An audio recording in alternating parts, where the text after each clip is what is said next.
Hello YouTube friends, welcome to my channel. If you're new here, my name is Deidre from Our Upcycled Life. Do lots of thrifting, upcycling, repurposing, and DIY content. If you like that kind of stuff, we'd love to have you follow along. So make sure you like, subscribe, hit the bell for notifications so you don't miss any great DIY content. I have two Crown Royal bottles, a smaller one and a bigger one. I've had them actually, I think since Christmas, sitting on a shelf, waiting to get inspired. Today was the day, and I'm gonna turn them into spooky, kind of scary Halloween decor. So lots of fun. Let's get started. Okay, two Crown Royal bottles left over from Christmas festivities. I've tucked them away. Now I'm ready to upcycle them. I've washed them with some soapy water, taken off the labels, and then wiped them with an alcohol wipe, and they're ready to paint. The first small bottle, I'm going to put on some of my white homemade chalk paint. I find that chalk paint adheres the best to glass. Latex and acrylic paint doesn't hold up as well on glass and will peel and chip really easy. And I'm going to put on a second coat of that chalk paint. And I made this graphic, and this is what I'm going to put on this project. If you've been following along here, you know I love my Mod Podge reverse graphic transfer. That's what I'm going to use on this bottle. I've printed off my graphic on a plain piece of computer paper and made sure I've reversed the text, and I'm going to Mod Podge it onto my bottle. I have lots of tutorials on my channel that will take you through more of an in-depth step-by-step if you're interested in learning how. I'll put those links down below in the description. I've sized the graphic in my Word program, and I'm going to put the go at the top and the away underneath, and I'm ready to Mod Podge it now onto the bottle. And you're just going to put a little coat on just to cover the whole graphic. Then you're going to flip it over and press it down firmly, get any air bubbles and any wrinkles out, and then we're going to let it sit for 24 hours and dry really well. I love using this technique. The possibilities are endless. You can use it on so many different projects, and this graphic is available in my Etsy store. If you want to use it, you can grab it. Make sure you use the code SAVE50. You'll get 50% off of all the graphics in my store. Download it on your computer, and you can use it whenever you want for any of your crafting projects. And you'll get the file reversed too, so you don't have to fiddle with that. And when this bottle's finished, I'm going to turn it into a candle holder. I had this grungy candle. That's what I'm going to use for it. It sat overnight. I've dampened it, and now I'm just rubbing off all the paper, and then you're going to be left with a really fun graphic. I'm going to seal everything up with a water-based polyacrylic sealer. I prefer to use the polyacrylic sealer over the Mod Podge as a top base. I just find it gives it a nicer finish. I think it needed something around the neck of the bottle, so I just have this jute twine. I'm going to tie it around the bottle in a tight knot, and then we'll get ready to finish it off. Okay, now comes the creepy, gory part. We're going to use a red crayon. I'm going to take the paper off the top of it, and then we're going to melt it and have it drip down that candle onto the bottle.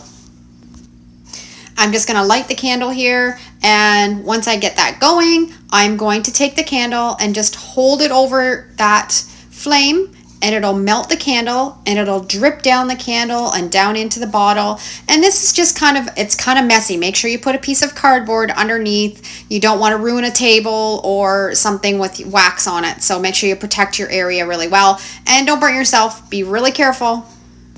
And you just kind of move the candle around as it melts and just let it drip wherever it drips. You're kind of trying to make it have that blood spattered look. And you just kind of have fun with this. Just kind of move it around where you want it to drip. Now, I've just taken the lighter, and I'm just kind of melting it and kind of directing it where I want it to drip on the bottle. And it's just wherever you think it looks good. Just be careful with your fingers. You don't want to burn any fingers or set any paper or anything on fire. Just be really careful. And just do it until you like the results. Now, if you like creepy and gory Halloween decor, this is right up your alley. I know it's not for everybody, but I think it turned out really cool, and it's something to maybe put on a table where you're going to be handing out your Halloween candy, and I think it turned out fantastic. The wax and the crayon, they chip off easy, so just be careful when you're moving it around. Okay, now we're going to work on that big Crown Royal bottle. I have a fantastic idea for it. I'm going to just paint the center where that label was in some white chalk paint to start off. And once that dries, I'm going to put a second coat on to finish off this center area. And now I'm going to paint the rest of the bottle in some homemade black chalk paint. And I'm just going to try to edge around where I painted that white where the label was. And it doesn't have to be perfect because this is going to be a really rustic looking bottle in the end. So I'm just going to put a good coat over the whole bottle. And then when that dries, I'm going to put a second coat on. Now I want this bottle to look old and antiqued. So here's a little trick on how to do that. I just got some dirt out of my garden. The paint has just dried. It's still a little bit tacky. And I'm going to take that dirt and I'm going to rub it all over the whole bottle. You don't want to use a dirt that's got too many pebbles and rocks because you don't want to scratch that paint off. You want maybe almost like a sand texture dirt, and just get really dirty, rub it right into all the little nooks and crannies. Okay, and now I'm going to seal all that dirt in with some polyacrylic sealer. I've poured a little bit in a dish because you don't want to contaminate your big bottle of polyacrylic sealer with any dirt. So I've put it in a little dish and I'm just dipping it in that and then painting it all over the bottle. But I'm not putting it on the white. I'm only putting it on the black because I want to put a graphic on the white when I'm all finished this step. Okay, that polyacrylic sealer is still wet. I've put a glove on because I don't want to rub my hands all over that sealer. But I got some more dirt and I want to rub the dirt right into that wet polyacrylic sealer because I want the dirt to stick right into it, and it makes it look so aged. Just slop it on. It's messy, and then once you've got it coated over the whole bottle, just kind of wipe off the excess. And then we're going to seal it again with some more polyacrylic sealer. When I'm putting on this last coat of the polyacrylic sealer, I'm kind of just dabbing it on because I don't want to remove any of that dirt. I want to have it kind of have like that grainy kind of texture to it. So just dab it in your little dish of polyacrylic sealer, and if it drips down a little bit onto this white, I don't really care because I really want it to have that rustic feel.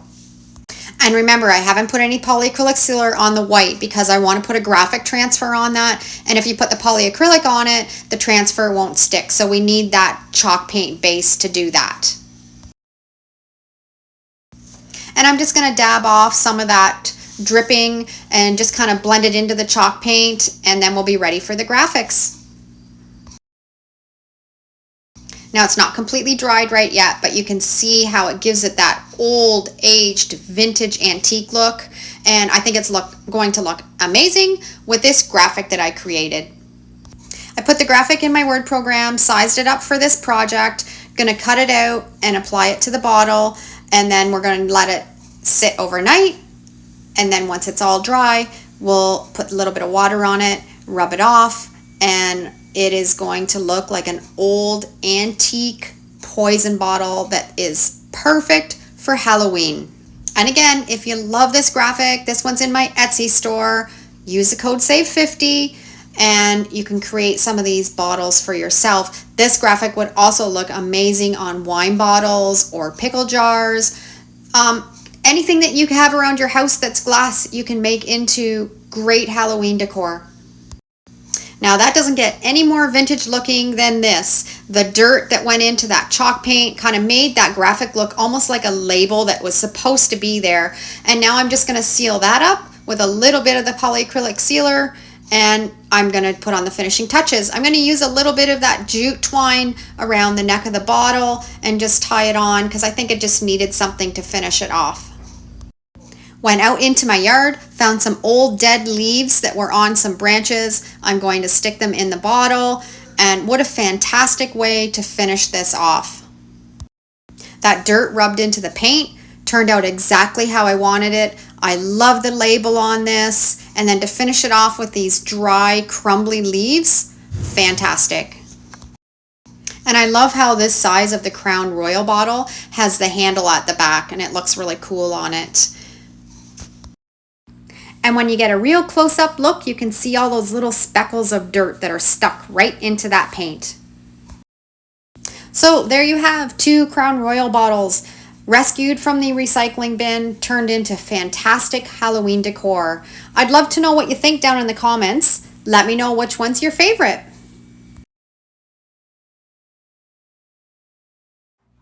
Thanks so much for watching today's video, and if you have any questions or comments, leave them down below. I love to read them. I'll be sharing so many more DIY, thrifting, repurposing videos, so if you aren't already following along, make sure to hit that subscribe button and the notification bell, and that will let you know when I upload my next video. See you real soon. Take care and have a great day.